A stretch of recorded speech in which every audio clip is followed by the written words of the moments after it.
히브리 기자가 지금 권면하고 있는 내용 중에 5번째에 해당하는 12장 18절부터 24절까지의 내용입니다. 성도가 이런 것을 알아라 라고 하는 제목을 제가 붙였는데 18절부터 21절까지는 자세하게 지난주에 살펴보았습니다. 오늘은 이어지는 내용을 위해서 잠깐 복습을 하고 몇 가지 포인트만 좀 살펴보고 그리고 22절 내용부터 자세하게 좀 살펴보도록 하겠습니다.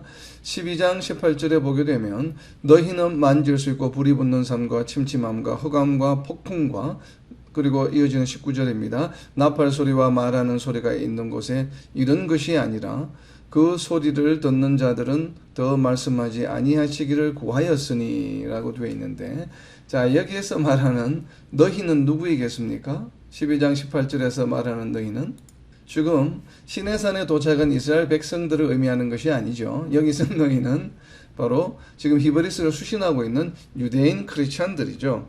그래서 유대인 크리스찬들에게 지금 이야기하고 있는 것입니다. 그래서 유대인 크리스찬들아 너희가 이런 곳은 이런 곳이 아니다 라고 하는 내용을 지금 18절부터 21절까지 이야기하고 있는 것이에요. 자, 지금 성도들이 이런 곳이 아닌 것 즉 이러지 않은 곳, 이런 곳이 아니라고 하는 곳의 첫 번째 특징은 무엇인가 하면 만질 수 있다라고 하는 것이에요. 그래서 손으로 터치할 수 있다. 즉 우리가 육적으로 우리가 경험할 수 있고 우리가 만날 수 있다는 것이 좀 핵심이 있겠죠. 그래서 뒤에 나오는 것과 좀 대비되는 것의 첫 번째 포인트는 무엇인가 하면 만질 수 있다고 하는 것이에요. 지금 우리가 이런 곳은 성도들이 이런 곳은 만질 수 있는 그러한 곳이 아니라고 하는 것입니다. 즉 만질 수 있다고 하는 것은 그 대상은 바로 무엇입니까? 뒤에 나와 있는 불이 붙는 산, 불이 붙는 산이 있었죠. 바로 시내산이었습니다. 하나님이 임재하실 때 모세가 십계명을 받을 때 바로 불이 붙은 산, 그 산은 만질 수 있는 산이죠. 우리가 그리고 두 번째로 이어지는 특징은 뒤에 나와 있는 바로 침침함과 흑암과 폭풍이 있는 곳이에요. 그러니까 이것이 침침하다라고 하는 것은 어떤 것입니까? 굉장히 좀 어둡고 그리고 글룸하다. 영어로는 글룸하다 그러니까 잘 보이지 않는 어두침침하고 뭔가 명확하지 않은 것이죠. 그리고 흑암이 있고 어둡고 그리고 폭풍, 스톰, 폭풍이 있는 곳이에요. 그래서 이것은 우리가 화평이 있는 것이 아니죠. 굉장히 어렵고 힘든 그러한 상황이 처해 있는 곳이다. 그러한 의미를 좀 가지고 있죠. 그리고 이어지는 19절이 조금 저희가 이해하기가 쉽지 않은 내용입니다. 19절에 보면 나팔 소리가 있고 또 무엇이 있습니까? 나팔 소리 플러스 말하는 소리가 있죠. 여기서 말하는 소리는 누구의 말이겠습니까? 하나님의 소리겠죠. 그 말하는 소리가 그리고 나팔 소리와 말하는 소리가 이렇게 섞여 있게 되면 어떻게 됩니까? 그 말하는 소리를 여러분 잘 들을 수 있을까요? 없을까요? 듣기가 쉽지 않겠죠. 나팔 소리가 있고 말하는 소리가 있으면 이 말하는 소리가 선명하게 들리지 않아요. 그래서 나팔 소리와 말하는 소리 이러한 것을 저기 이제 휴즈라고 하는 신학자는 이 표현을 불협화음이 있는 곳이다라고 이렇게 해석을 했습니다. 그러니까 불협화음, 막 이렇게 음정이 서로 맞지 않는 화음이 맞지 않는 두 개의 소리가 서로 이렇게 화음이 맞지 않는 것이죠. 왜냐하면 나팔 소리는 굉장히 좀 어떻게 보면 하이톤이죠. 그리고 이제 이 말하는 소리, 그러니까 말하는 소리와 나팔 소리는 서로 화음이 잘 맞는 그러한 성질의 소리들은 아니에요. 그렇기 때문에 불협화음, 즉 무엇인가 하면 잘 알아듣기 힘든 굉장히 지금 이 소리가 인지하기가 힘든 그런 상황이다라고 하는 그런 모습을 좀 보여줍니다. 보게 되면. 그래서 어떻게 됩니까? 20절에 보게 되면 또 특징 중에 하나는 돌로 침을 당하리라. 그 산에 들어가게 되면 우리가 비록 만질 수 있는 산이긴 하지만 그 산에 들어가게 되면 죽임을 당한다라고 하는 것이 지금 그러한 특징을 가지고 있습니다. 자, 여기에 왜 죽임을 당합니까? 그 산에 들어가면 그 산에 지금 누가 임해 계시기 때문에 여호와 하나님이 임하여 계시기 때문에 그래요. 그래서 하나님 어떤 존재이시기 때문에 거룩한 존재이시기 때문에 거룩하지 않은 이스라엘 백성들이 그 산에 들어가게 되면 죽임을 당한다라고 하는 것이에요. 왜냐하면 하나님의 거룩함을 침해하는 것이 되기 때문에 그렇습니다. 자, 그러한 특징을 가지고 있는 곳이에요. 지금 성도들이 이르지 않은 곳, 즉 다르게 표현하면 구약의 이스라엘 백성들이 이르렀던 곳의 특징입니다. 바로 그러한 곳. 그래서 모세는 뭐라고 이야기했습니까? 바로 이 시내산에 근처에, 시내산 근처에 있는 것 그 자체가 여호와 하나님이 임한 그 상황이 굉장히 두렵고 떨린다라고 이야기했습니다. 물론 이 모세가 두렵고 떨린다라고 하는 것은 시내산에 하나님께서 율법을 주기 위해서 임하셨을 때가 아니고 모세를 처음으로 부르셨을 때죠. 그래서 떨기나무의 기적이 일어났을 때 모세는 두려워했습니다. 그것을 지금 두 이야기를 히브리 기자는 하나로 합쳐서 지금 여기에서 이야기해주고 있는 것입니다. 오늘 이제 본격적으로 유대인 크리스찬들이 그리고 오늘날 우리 성도들이 지금 우리가 소유하고 있는 이런 그러한 곳은 어떤 곳인가를 설명하고 있습니다. 자, 먼저 12장 22절부터 먼저 보겠습니다. 12장 22절 보면 여기에는 우리가 또 다다른 곳, 성도들이 다다른 바로 장소에 관한 이야기가 먼저 나옵니다. 자, 어떤 장소인지 한번 표시해 보시기 바랍니다. 12장 22절입니다. 그러나 너희가 이른 곳은 시온산과 살아계신 하나님의 도성인 하늘의 예루살렘. 자, 지금 성도들이 다다른 곳, 유대인 크리스천이 이룬 곳, 그리고 오늘날 우리가 이룬 곳의 그 장소는 어디를 말합니까? 장소가 어디입니까? 여기에 너희가 이룬 곳은 이야기하면 시온산. 자, 해석이 이제 두 가지 해석이 가능할 수가 있습니다. 자, 첫 번째는 시온산에 우리가 이르렀다는 것은 분명하죠. 너희가 이룬 곳은 시온산이다 라고 이야기하고 있습니다. 시온산과 그리고 엔드로 되어 있죠. 그리고 살아계신 하나님의 도성인 하늘의 예루살렘. 자, 여기에서 우리가 도달한 곳은 또 어디입니까? 살아계신 하나님의 도성이 있어요. 근데 이 살아계신 하나님의 도성을 무엇이라고 설명하고 있습니까? 하늘의 예루살렘이다 라고 설명하고 있습니다. 즉 살아계신 하나님의 도성과 하늘의 예루살렘은 같은 얘기죠. 동격이죠. 그래서 하나님의 도성인 하늘의 예루살렘이다 라고 이렇게 지금 설명하고 있습니다. 자, 하늘의 예루살렘과 시온산, 지금 두 종류의 지금 장소가 본문에 기록이 되어 있습니다. 이제 이 시온산과 하늘의 예루살렘, 우리가 지금 구약시대 때의 개념으로 비추어 보게 되면, 그리고 오늘날 지정학적인 어떤 개념에서, 지리학적인 개념에서 보게 되면 두 장소는 결국 동일한 장소가 되죠. 왜냐하면 시온산 꼭대기에 예루살렘이 있기 때문에 그렇습니다. 이것을 우리가 시온산, 즉 이 시온산을 또 다르게 구약에서는 모리아산이라고 이야기를 하죠. 시온산이 어떤 곳입니까? 모리아산. 자, 모리아산 하면 생각나는 에피소드가 있죠. 어떤 에피소드가 있습니까? 모리아산? 모리아산에 누가 갔습니까? 아브라함이 이삭을 바치러 간 것이죠. 그래서 아브라함이 이삭을 바치러 간 산이 바로 모리아산입니다. 그 모리아산의 이름이 시온산이에요. 그 시온산 꼭대기에 있는 도시가 바로 예루살렘이죠. 그 예루살렘은 우리가 또 구약에서는 다윗성이라고 이야기하죠. 그래서 하나님의 도성이라는 표현을 쓰고 있고 하늘의 예루살렘, 그리고 계시록에 보게 되면 계시록 21장 2절에 보게 되면 무엇이라고 되어 있습니까? 계시록 21장 2절입니다. 또 내가 보매 거룩한 성 새 예루살렘, 결국 마지막에 이르는 곳은 어디인가 하면 바로 우리가 천국이라고 이야기하는, 우리가 그냥 흔히 천국이라고 이야기하는 것을 계시록 기자는 이렇게 표현했습니다. 거룩한 성 새 예루살렘이다 라고 이야기했습니다. 즉 예루살렘 성이죠. 새 예루살렘 성. 이것이 바로 우리가 말하는 천국을 의미하죠. 자, 이것을 히브리 기자는 하늘의 예루살렘이다 라고 이야기하고, 이것이 바로 살아계신 하나님의 도성이다 라고 하는 것이에요. 살아계신 하나님의 도성을 다른 말로 표현하면 무엇이라고 이야기할 수 있겠습니까? 지금 본문에는 하늘의 예루살렘이라고 이야기했지만 살아계신 하나님의 도성, 하나님의 도성이다 라고 하는 것은 무슨 의미일까요? 하나님의 도성이라고 하는 것은 무슨 의미입니까? 우리가 성경 공부를 할 때 지금 사용되고 있는 이 용어들을 우리가 유심히 잘 관찰해야 됩니다. 아, 이게 무슨 의미일까?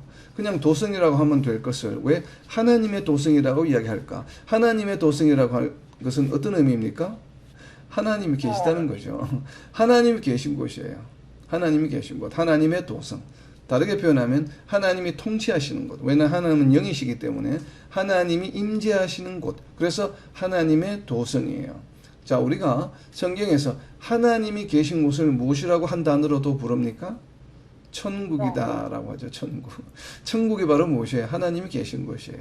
하나님이 통치하시는 곳이 바로 천국이에요. 그래서 하나님의 도성이다라고 하는 것을 다르게 표현하면 천국이라는 얘기죠. 그것이 바로 하늘의 예루살렘이다. 즉 계시록 21장 2절에서 이야기하고 있는 새 예루살렘, 성, 거룩한 성, 하나님이 계신 곳, 바로 이렇게 되죠. 그래서 시온산이라고 하는 표현을 그럼 왜 히브리 기자는 또 이야기하고 있냐면 이 시온산을 연상시켜 주는 것은 계시록 14장 1절에 이 시온산이라고 하는 용어가 사용되고 있기 때문에 그렇습니다. 물론 계시록이 이후에 기록된 책이지만 히브리서보다 기본적으로 초대교회에 가지고 있는 성도들이 가지고 있는 개념을 나타내 주는 것이에요. 그렇기 때문에 계시록의 기자도 시온산이라고 하는 표현을 또 예루살렘 성과 함께 사용하고 있는 것입니다. 계시록 14장 1절입니다. 또 내가 보니 보라 어린 양이 어디에 서 있고 시온산에 섰고 그와 함께 14만 4천이 서 있는데 그들의 이마에는 어린 양의 이름과 그 아버지 이름을 쓴 것이 있더라.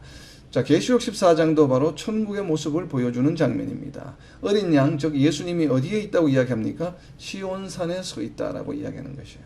즉 시온산과 새 예루살렘 성을 초대교회 성도들은 거의 동일시하고 있는 것이죠. 지금 보게 되면 즉 시온산, 그래서 히브리 기자도 마찬가지로 시온산과 하나님의 도성인 하늘의 예루살렘을 지금 한 문장에서 동일하게 쓰고 있는 것입니다. 비록 우리가 지정학적 의미로 보게 되면 시온산이 조금 더 큰 의미이죠. 왜냐하면 시온산 꼭대기에 예루살렘 성이 있기 때문에. 그렇지만 우리가 기본적으로 성경학적으로 보게 되면, 우리가 영적으로 보게 되면 시온산 이퀄 결국 예루살렘 성, 하나님의 도성으로 우리가 해석을 해볼 수가 있겠죠. 그래서 결국은 우리가 이런 곳, 성도가 이런 곳은 어디라는 얘기입니까? 천국이다 이 말이에요. 그리고 모세와 이스라엘 백성들이 이런 곳은 어디입니까? 시내산이에요. 그 시내산의 특징이 무엇이라고요? 손으로 만질 수 있는 곳이었다 이 말이에요. 그런데 우리가 이런 곳은 그러면 손으로 만질 수 있는 곳입니까? 만질 수 없는 곳입니까? 만질 수 없는 곳이다라고 하는 것을 히브리 기자는 지금 비유하고 싶은 것이에요.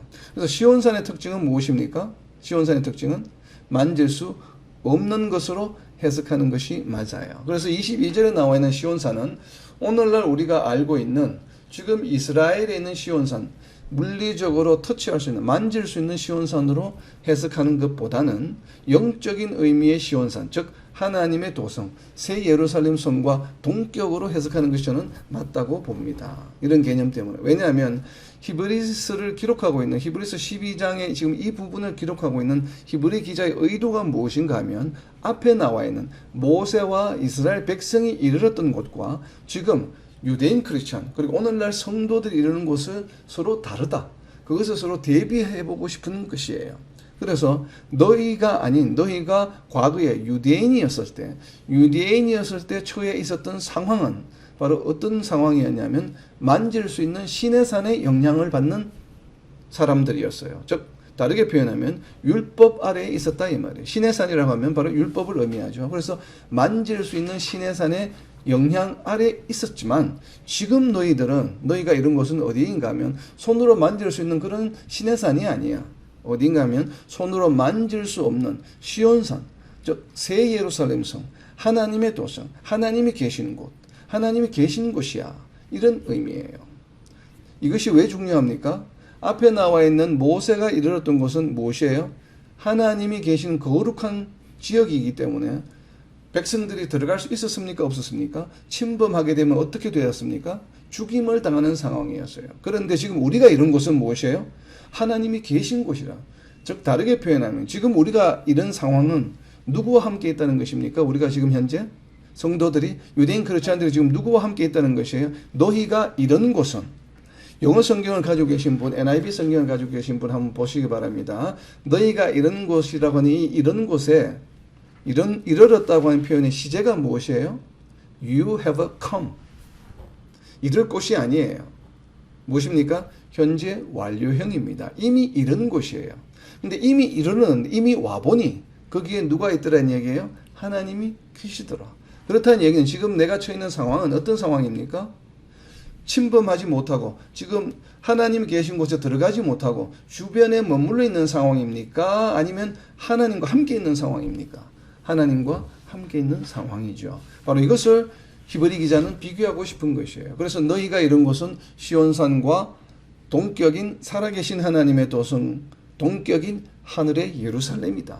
즉 천국에 너희가 지금 이르렀다라고 이야기하는 것이에요. 이것이 구약 시대에 모세와 이스라엘 백성이 이르렀던 것과는 완전히 다르다라고 하는 것을 지금 이야기해주고 있는 것입니다.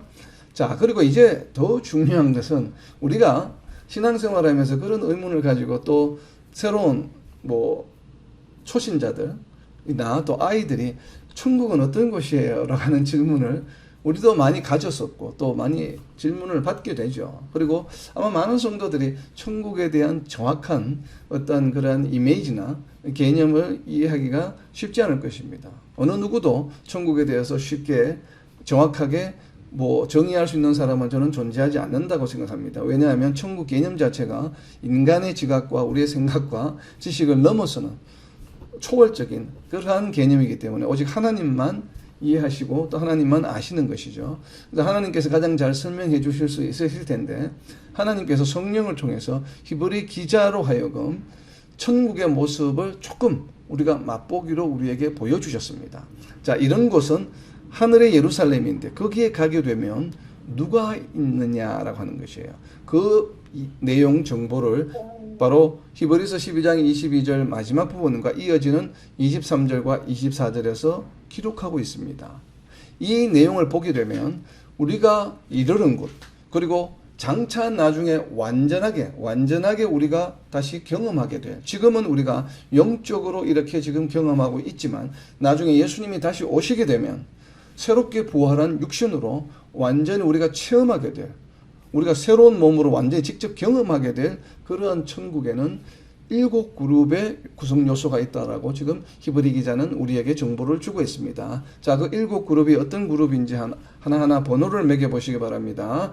히브리서 12장 22절입니다. 천만 천사와 하늘에 기록된 장자들의 모임과 교회와 만민의 심판자이신 하나님과 온전하게 된 의인의 영들과 새 언약의 중보자이신 예수와 및 아벨의 피보다 더 나은 것을 말하는 뿌린 피니라. 아멘. 저는 이 히브리서 12장 22절과 23절, 24절이 성경 전체에서 천국을 가장 잘 나타내어주는 구절이라고 저는 개인적으로 생각을 합니다.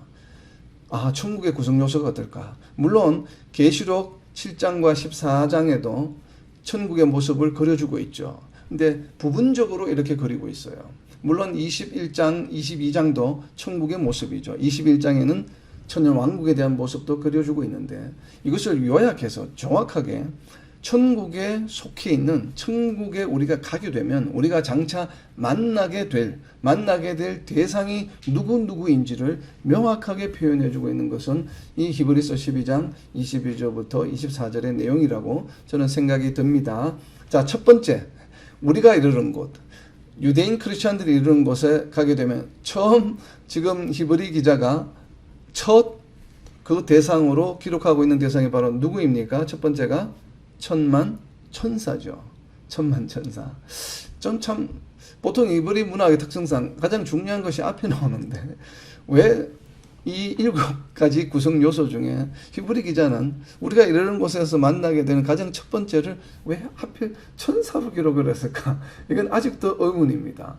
왜 천사를 가장 먼저 기록했을까요? 여러분들 어떻게 생각했어요? 왜 하나님도 아니고 예수님도 아니고 뒤에 나오는 하나님과 예수님도 아니고 왜 우리가 생각하기에 흔히 상식적으로 생각하기에 야 천국에 가면 우리가 만나게 될 첫 번째 대상, 만약 여러 대상이 있는데 첫 번째 대상을 기록하라고 그러면 여러분들은 무엇부터 가장 먼저 기록하겠어요?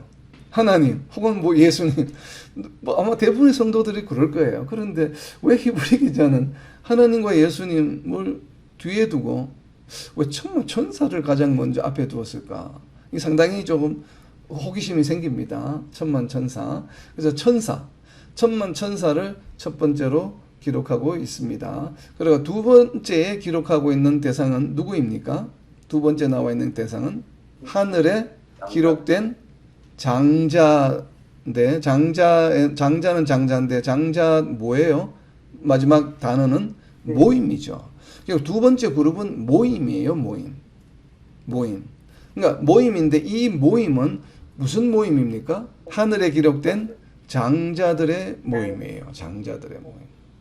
그래서 이 장자들의 모임, 이 장자들이라고 하는 이 헬라어는 처음에 있었다라고 하는 것입니다. 그러니까 처음이니까 장자들이 맞죠. 첫 자녀들이니까. 그러니까 첫 자녀들이니까 한글 번역에서는 장자들이다라고 이렇게 표현하고 있습니다.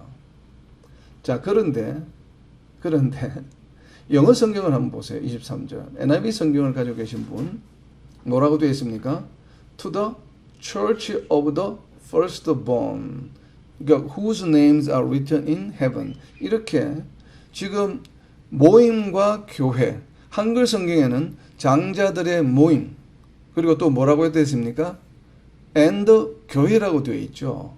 근데 영어 성경에는 to the church of the firstborn, 즉 이것이 바로 뭐냐면 장자들의 교회이죠. 모임을 교회라고 번역을 했습니다. 그리고 이들이 누구인가 하면 그들의 이름이 바로 whose names are written in heaven, 천국의 하늘에 기록되어 있다라고 이렇게 이야기하고 있습니다. 결국은 교회와 장자들의 모임을 하나로 지금 번역을 했죠. 지금 NIV 성경은. 저는 이 번역에 동의하지 않습니다. NIV 성경은 word for word로 한 것이 아니고 직역을 한 것이 아니라 의역을 했거든요. 그래서 의역을 하면서 장자들의 모임이라고 하니까 우리 모임이라고 하면 신약에서 모임은 뭐예요? 교회죠, 교회. 그래서 장자들의 교회다 이렇게 한번 해석을 한 것 같은데 이것보다는 우리 개역개정 한글 번역이 저는 더 마음에 듭니다. 모임과 교회 두 요소로 했죠. 그리고 실제 헬라어 원문 본문에도 모임과 교회 사이에 카이라고 하는 and라고 하는 접속사가 있습니다. 그렇기 때문에 별개입니다. 별개. 즉 무엇인가 하면 하나는 무엇인가 하면 하늘에 기록된 장자들, 즉 장자들의 모임 하나, 그리고 또 무엇인가 하면 이 교회가 장자들이라고 하는 firstborn이라고 하는 이 헬라어 단어의 수식을 받습니다. 맞습니다. 그래서 이제 NIV 성경에서는 다 firstborn의 수식을 받기 때문에 하나로 보고 모임과 교회를 그냥 하나로 한 것이거든요. 그러나 헬라어에서는 모임과 교회가 별개로 있고 두 개가 따로 있고 이 두 개가 다 무엇의 수식을 받느냐 하면 장자, firstborn이라고 하는 헬라어의 수식을 받습니다. 즉 다르게 표현하면 이것을 정확하게 좀 우리가 번역을 하게 되면 한글로 번역이 되면 이렇게 했죠. 하늘에 기록된 장자들의 모임과 하늘에 기록된 장자들의 교회, 이렇게 번역을 하는 것이 맞습니다. 왜냐하면 교회를 나타내는 헬라어는 다르거든요. 에클레시아라고 하는 분명히 다른 단어가 있고, 그리고 모임은 또 모임을 가지는 단어가 따로 구성되어 있습니다. 그렇기 때문에 하늘에 기록된 장자들의 모임이 하나이고, 즉 두 번째 그룹은 무엇이에요? 하늘에 기록된 장자들의 모임. 자, 그러면 하늘에 기록된 장자들의 모임은 누구를 말할까요? 장자들은 누구를 말합니까? 하나님이 처음 선택하신 이들은 누구예요? 바로 유대인들을 말하죠.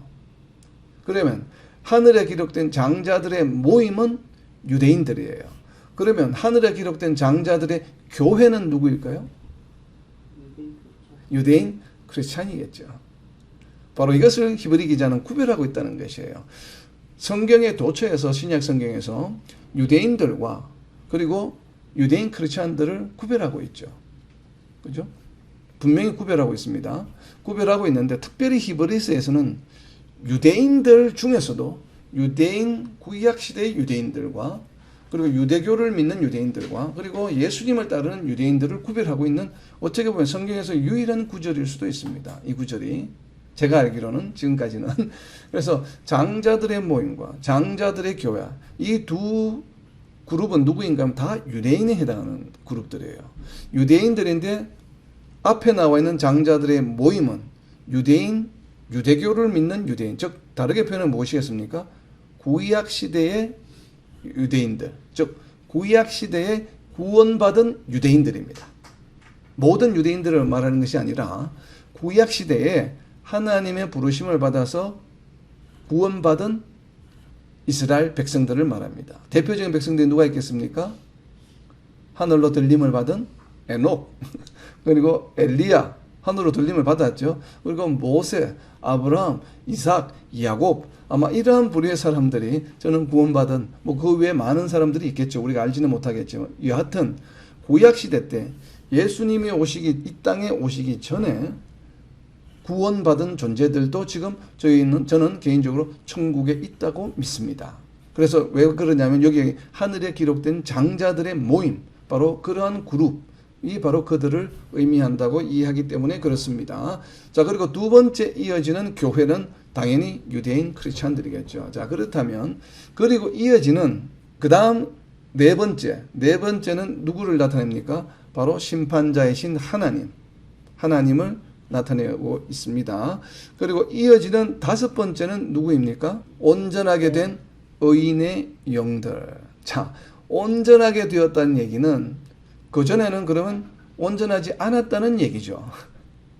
온전하게 되었다라고 하는 것은 온전하게 되기 전에는 어떤 상태였다는 얘기입니까? 온전하지 않은 존재였죠.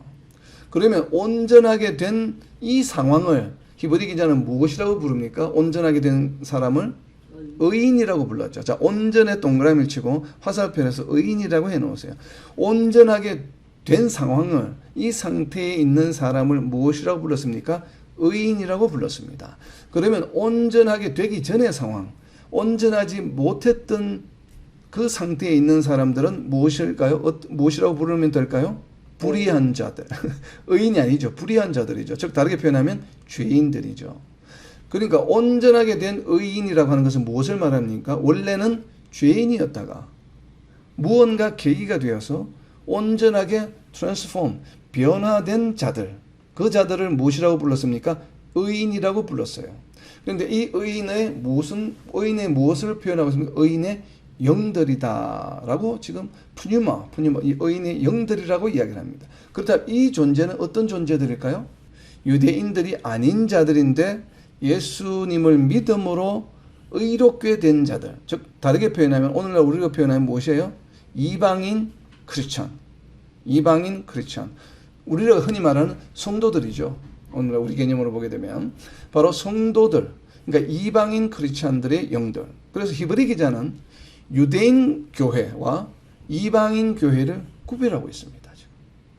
여기에서 보게 되면 그래서 의인의 영들이 있다. 온전하게 된 의인의 영들. 자, 그리고 또 이어지는 이 의인의 영들과 연관이 있는 사람이 누구예요? 우리가 온전하게 된 건 누구 때문에 온전하게 되었습니까? 바로 그래서 이어진 24절에서 의인의 영으로 거듭날 수 있었던 것은 누구 때문에? 바로 죄인을 의인으로 만들어 주시는 누구? 중보자이신 예수. 자, 이해가 됩니까? 왜 지금 이런 순서, 왜 이렇게 지금 순서로 히브리 기자가 열거하고 있는지. 앞에 나와 있는 천만 천사와 그리고 하늘에 기록된 장자들, 구약 시대의 유대인들, 그리고 신약 시대의 유대인 크리스천, 이 모두는 다 누구입니까? 유대인들과 천만 천사는 누가 선정한 자들이 한 대상입니까? 하나님께서 일방적으로 선택한 자들이에요. 맞습니까? 예수님을 믿거나 무엇했기 때문에 하나님과 함께하는 존재들이 아니에요. 하나님께서 천사를 어떻게 창조하셨습니까? 하나님 수종을 들도록 하나님께서 거룩한 존재로 창조하셨어요. 그래서 하나님과 함께 있는 것이에요. 즉 하나님께서 직접 하나님의 그룹에 속하도록 정해놓으신 대상이 앞에 나와 있는 세 종류의 그룹입니다. 세 종류가 누구예요? 천사와 유대인들. 하나님이 선택한 선민을 말합니다. 선민도 구약의 선민, 그리고 신약의 선민. 선민 중에 예수님을 믿는 자들. 이 세 그룹은 누구에 의해서 하나님과 함께 되었습니까? 바로 하나님에 의해서. 하나님 어떤 분이세요? 심판자이신 하나님에 의해서. 하나님과 함께하게 된 존재 세 그룹을 천사와 유대인들 이렇게 앞에 열거해 놓고 있고, 그 이어지는 및 온전하게 된 자들, 신약의 성도들, 이방인 성도들은 누구 때문에? 언약의 중보자이신 예수님 때문에 의롭게 된 자들. 그래서 이것을 한 그룹으로 지금 뒤에 묶었죠. 그래서 이방인 성도들이겠죠. 그리고 언약의 중보자이신 예수, 그리고 나와 있고, 이 예수님을 믿음으로 의롭게 되었죠. 근데 이 예수님을 믿음으로 의롭게 된 자들이 무슨 일을 당합니까? 그 당시에 핍박을 당하게 되죠. 그래서 끝까지 믿음을 잃지 않고 지키기 위해서 자신의 목숨을 버린 자들, 마지막 그룹입니다. 그 버린 자들이 바로 누구를 말합니까? 뿌린 피니라. 자, 뿌린 피. 성경에는 이 뿌린 피가 두 종류의 피가 나옵니다. 그럼 두 종류의 피가 나온다고 히브리 기자는 성경을 지금 구약을 해석하고 있는 것이죠. 무슨 피와 무슨 피입니까? 아벨의 피와 뒤에 나와 있는 뿌린 피. 아벨의 피와 뿌린 피는 어떤 차이가 있습니까? 아벨도 저는 구원받았다고 생각합니다. 왜냐하면 구원받은, 그래서 이 아벨은 어디에 속해 있냐면 하늘에 기록된 장자들의 모임에 속해 있다고 저는 개인적으로 믿습니다. 자, 그런데 이 아벨의 피보다 더 나은 것을 말하는 뿌린 피니라.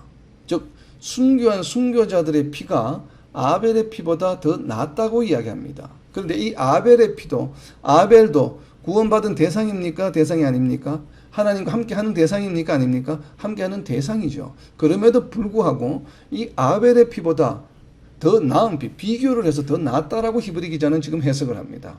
그것이 바로 순교자들이죠. 순교자들의 피는 아벨의 피보다 더 낫다. 그럼 아벨의 피와 뿌린 피, 순교자들의 피의 차이는 무엇입니까? 둘 다 죽임을 당한 것은 맞죠. 둘 다 죽임을 당했죠. 아벨도 죽임을 당했잖아요. 자연사한 것이 아니잖아요. 그래서 피라고 이야기하는 것이죠. 이 피라고 하는 의미는 무엇이에요? 죽임을 당했다는 것이죠. 근데 아벨은 어떻게 죽임을 당했습니까? 하나님에 대한 믿음을 끝까지 지켰기 때문에 죽임을 당한 것입니까? 아니죠. 그냥 가인의 시기와 질투에 의해서 살인을 당한 것이죠. 죽임을 당한 것이죠. 그러니까 아벨이 무엇을 자신의 믿음을 끝까지 지키기 위해서 죽임을 당한 것이 아니라 자기 의지와 상관없이 그냥 자기 형제인 가인의 시기와 질투 때문에 죽임을 당한 것이죠.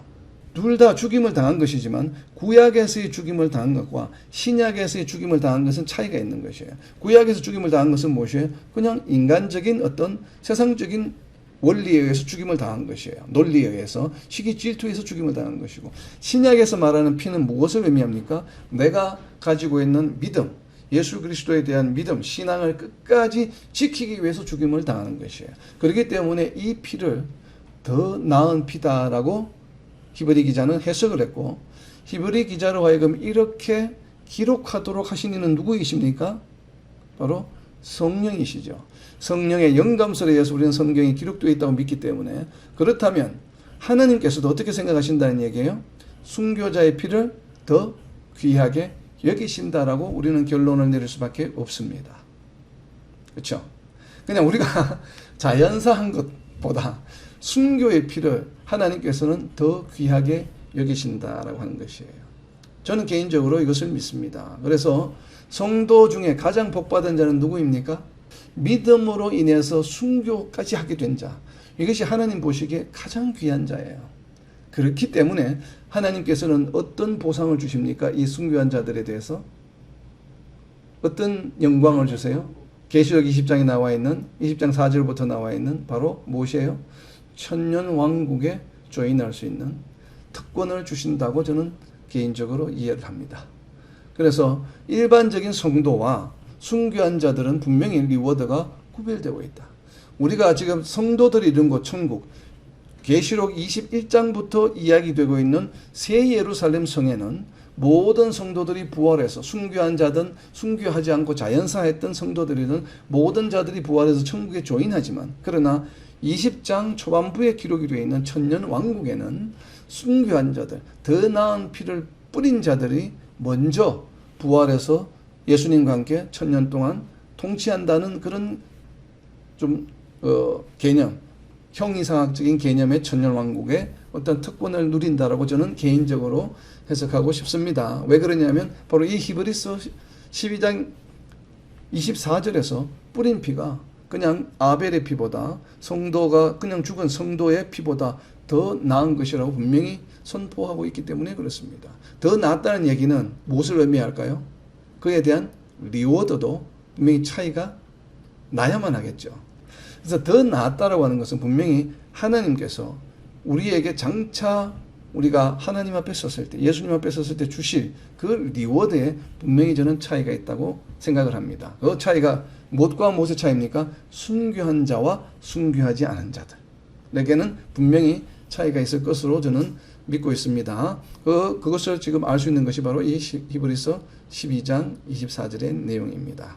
23절에 이야기하고 있는 의인의 영들, 그리고 지금 뿌림피, 방금 나눈 뿌림피, 이것이 이제 성도들 중에 두 그룹으로 나누어지는 것이죠. 성도들 중에는 의인의 영들, 그냥 우리가 믿음을 가진 성도들이 있고, 그리고 순교한 자들 두 그룹으로 나누어집니다.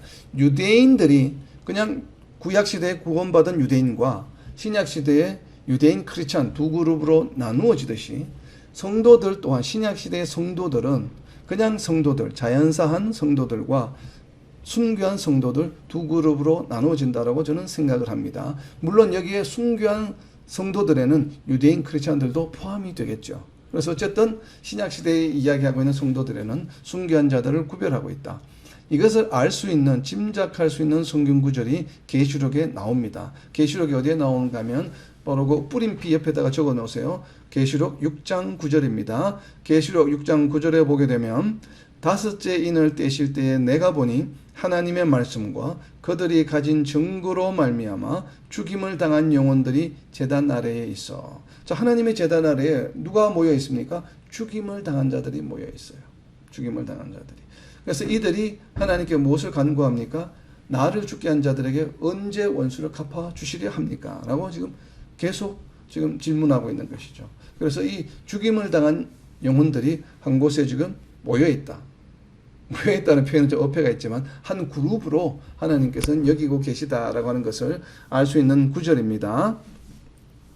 자, 그리고 이제 우리가 지금 방금 읽은 내용 중에 또 우리가 좀 묵상해 볼 필요가 있는 것은 새 언약의 중보자라고 하는 것입니다. 새 언약의 중보자는 어떤 의미입니까? 새 언약의 중보자는 왜 예수님을 새 언약의 중보자라고 이야기합니까? 그리고 히브리 기자는 왜 이것을 강조하고 있을까요? 앞에 나와 있는 모세, 그리고 18절부터 21절까지 있었던 이스라엘 백성들이 이른 곳과 비교하는 과정에서 새 언약의 중보자이신 예수에서 예수님 앞에 새 언약의 중보자라고 하는 수식어를 왜 굳이 추가를 했을까요? 이 새 언약의 중보자가 어떤 의미입니까? 바로 18절부터 21절까지 유대인들이 모세가 받았던 무엇과 비교하기 위한 것입니까? 바로 율법과 비교한 것이에요. 율법으로서는 구원을 얻을 수가 없죠. 그래서 이 구약의 율법과는 다른 새로운 언약이다 이 말이에요. 이 새로운 언약은 율법과 다른 새로운 언약을 하나님께서 우리에게 주시겠다. 성도들에게 주시겠다. 메시아가 다시 올 때 주시겠다고 약속해 주셨기 때문에 그렇습니다. 그래서 새 언약의 중보자라고 이야기하는 것입니다.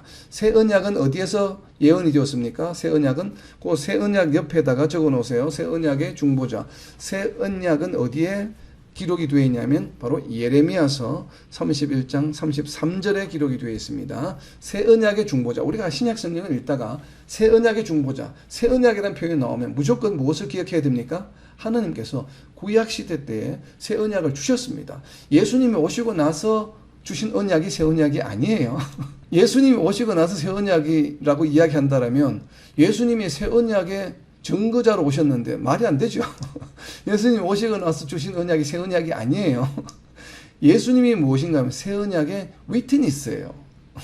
예수님이 새 언약의 위트니스란 말이에요. 예수님이 오셔서 주신 언약이 새 언약이 아니라 새 언약은 구약시대 때 하나님께서 메시아를 보내실 때에 그 메시아로 인해서 이 언약이 이루어질 것이야 라고 하는 것이 바로 새 언약이에요. 즉 무엇인가 하면 모세에게 주셨던 율법과 그 구약의 언약, 옛 언약과는 다른 언약이다 이 말이에요. 그 다른 언약을 언제 주셨냐면 바로 예레미야를 통해서 주셨습니다. 예레미야서 31장 33절입니다. 새 언약의 특징을 한번 표시해 보시기 바랍니다.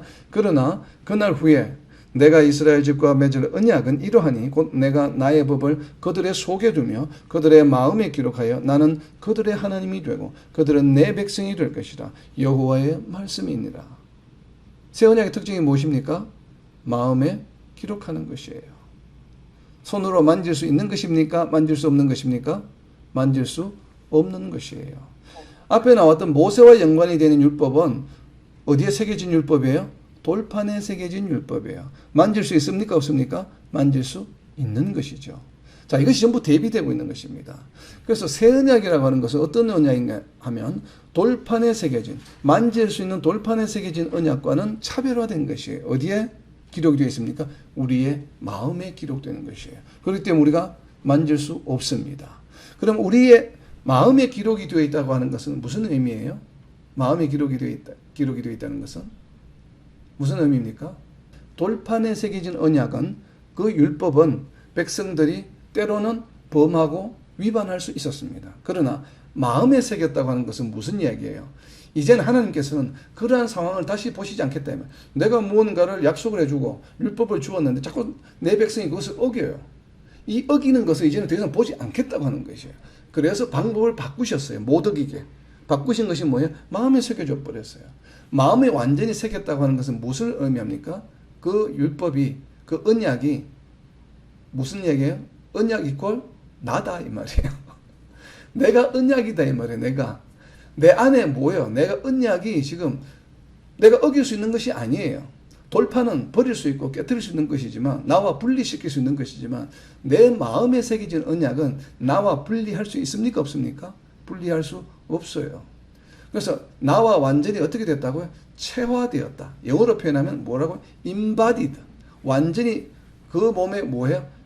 체화. 몸으로 완전히 되었다는 것이에요. 그것이 완전하게 되었기 때문에 그것을 어길 수 있겠습니까? 없겠습니까? 어길 수 없는 것이에요. 왜 그렇습니까? 그것을 우리가 신약적인 표현으로 바울 사도가 표현하는 것은 무엇을 어떻게 표현하냐면, 바울 사도는 이렇게 표현합니다. 예수 그리스도로 옷 입었다라고 표현합니다. 자, 예수 그리스도로 옷 입었다는 얘기예요. 마음의 율법이 새겨졌다는 것은 예수 그리스도로 옷 입었다라는 것이에요. 그래서 이제는 뭐 하는 것이에요? 내가 사는 것이 아니에요. 누가 사는 것이라고요? 내 안에 계신 그리스도가 사는 것이라. 그러니까 지금 우리가 살아가는 성도가 된 이후의 삶은 어떤 삶이에요? 나의 삶입니까? 예수 그리스도의 삶, 예수의 삶입니까? 내가 사는 것이 아니요, 예수 그리스도가 사는 것이기 때문에 예수 그리스도의 삶이죠. 그러면 예수 그리스도께서 죄를 범할 수 있습니까? 없습니까?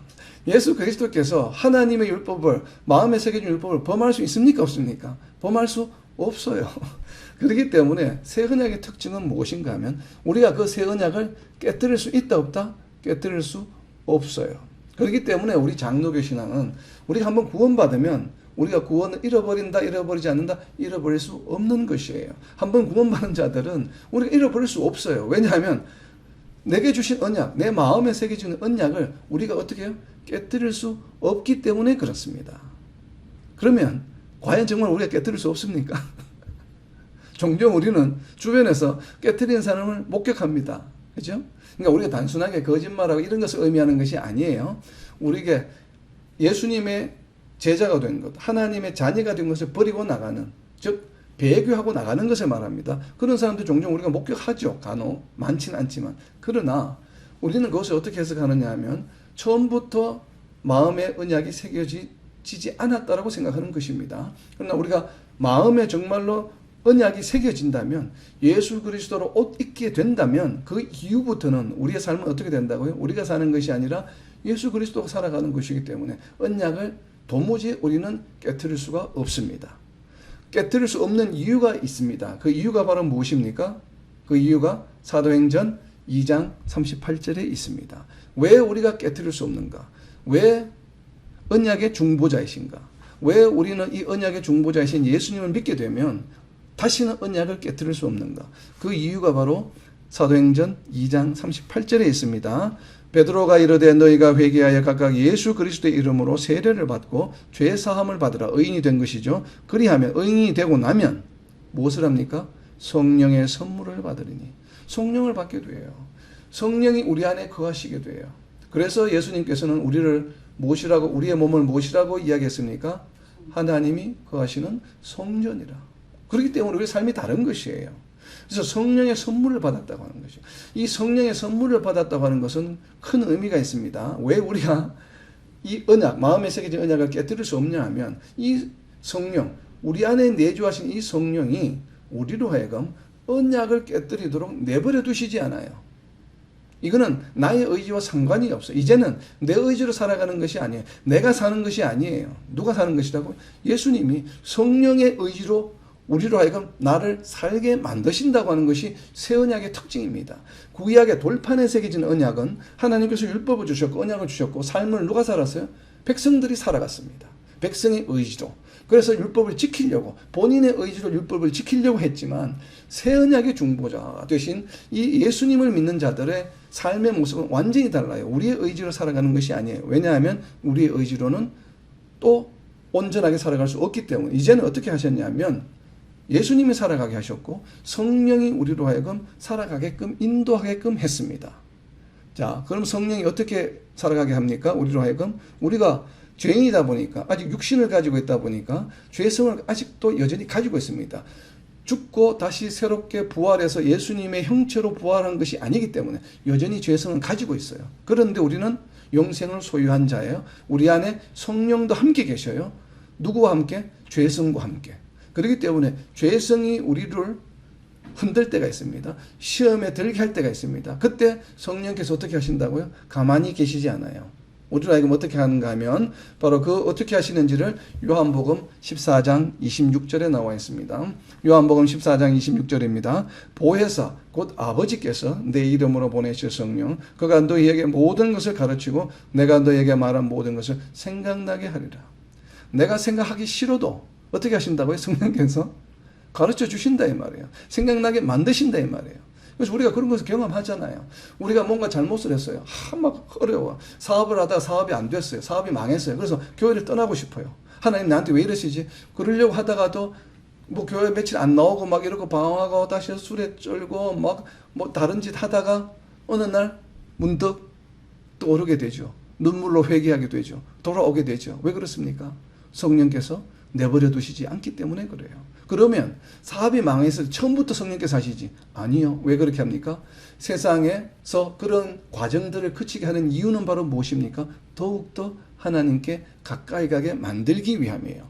바로 탕자의 이야기가 그렇게 해서 나온 것이죠. 하나님을 믿다가 어려움을 당했을 때 하나님은 잠깐 떠날 수 있습니다. 그러나 그것이 온전히 완전히 떠난 이별이 아니에요. 하나님께서는 여전히 역사하고 계셔요. 우리가 단지 무하지 못한다는 것이 우리가 인지하지 못하고 있을 뿐이에요. 그만큼 성도라고 하는 존재는 일반 성도가 아닌 우리가 죄인이었을 때의 모습과 특별한 존재입니다. 우리가 어떤 존재인지를 여러분 알아야 돼요. 우리는 오늘날 표현하게 되면 조금 세속적으로 표현하게 되면 이런 것이에요. 우리는 이미 뭐예요? AI에 의해서 자동으로 지금 운영되고 있는 존재예요. 내 의지로 하는 것이 아니라 무언가 지금 프로그래밍이 되어 있는 것으로 나도 모르게 나의 삶이 지금 흘러가고 있어요. 마치 무언가를 할 때 내가 의지로 내 의지로 하는 것 같아 보이지만 그러지 않아요. 이제는 누가? 예수 그리스도의 옷을 입고 내 안에 계신 성령께서 우리의 삶을 인도하고 계셔요.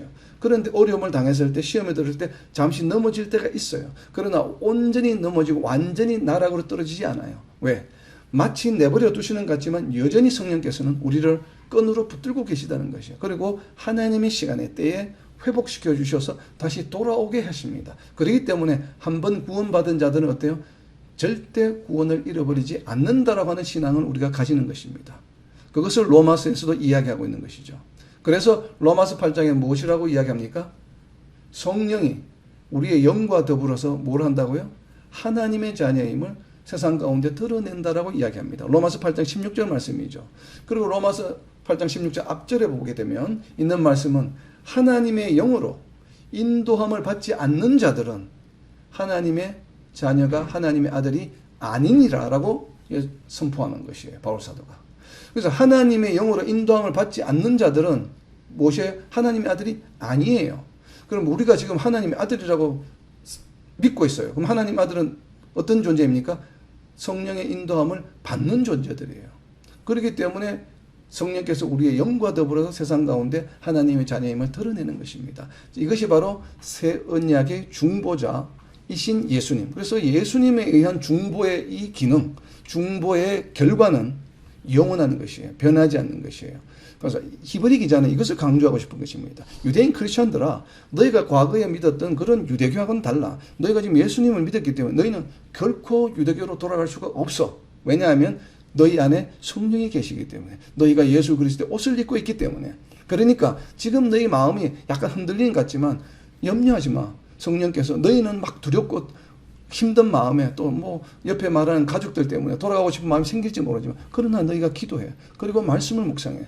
그러면 거기에서 살아 역사하시는 하나님께서 성령께서 필요한 말씀을 너에게 주실 것이야. 깨닫게 해주실 것이야. 그리고 너희를 붙들어 주실 것이야. 라고 하는 메시지를 지금 주고 싶기 때문에 지금 히브리서 12장 18절부터 24절까지 모세가 이룬 것은 어떤 것이고 성도들이 이룬 것의 특성은 무엇인지를 이야기하고 있는 것입니다. 바로 우리가 이룬 것은 어떤 것입니까? 시온산, 손으로 만질 수 없는 곳, 새 언약의 중보자이신 예수님이 계신 곳. 우리는 이미 어느 곳에 이르렀어요. 우리는 이미 하나님과 함께 하고 있어요. 그리고 또 우리를 지켜주는 수천사들과 천만 천사들과 우리는 함께 하고 있습니다. 그리고 순교하신 신앙의 선배들과 함께 하고 있습니다.